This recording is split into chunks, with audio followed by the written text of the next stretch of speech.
আজ আমি তোমাদের সঙ্গে এক অন্যরকম বিয়ে বাড়ি শেয়ার করবো, যেখানে আমি, বাবা আর দাদা গিয়েছিলাম। প্রথমেই তো আমি চলে যাই মুক্তিদির বাড়িতে বিকেল বেলাতে। আজ দিদির কিন্তু একটা ব্রাইড আর একটা পার্টি মেকআপ ছিল। তারপর কথা বলতে বলতেই জানতে পারি যে আজ যেই ব্রাইডটাকে দিদি সাজাচ্ছে সেই বিয়ে বাড়িতে আমারও ইনভাইট আছে, মানে রিসেপশন ব্রাইড। ব্যাপারটা কিন্তু অনেকটা ইন্টারেস্টিং ছিল। নতুন বৌদির বাড়ি কিন্তু কোচবিহারে, সে কারণে আমার জানা ছিল না যে মুক্তিদির কাছে বুকিংটা নিয়েছে।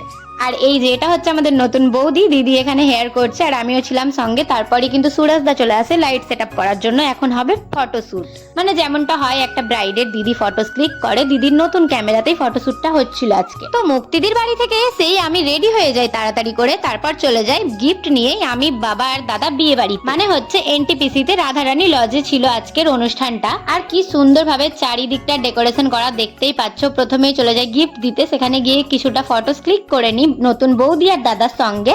আর এখানে ফুচকা, কফি, পাকোড়া আর জুসের অনেক কিছুর স্টল ছিল। আমরা এক এক করে সবকিছু টেস্ট করছিলাম। আর অনেকই কিন্তু ভিড়ও ছিল, মানে লোকজনও অনেক ছিল। আর গরমের জন্য কিন্তু আমি সেরকম ভাবে রেডি হইনি, এতটাই গরম পড়েছিল আজকে।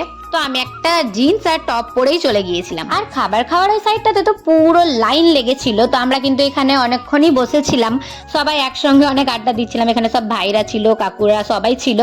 তো আমরা অনেকটাই ফটোজে ক্লিক করছিলাম আর অনেকটাই ভালো লাগছিল। আর আমার দাদা তো এখানে বারবার পকোড়া খেয়েই যাচ্ছে। তো বেশ কিছুক্ষণই কিন্তু বসার পর আমরা যাই ফাইনালি, মানে টেবিল ধরার জন্য। না ধরলে তো আর খেতে পাবোই না।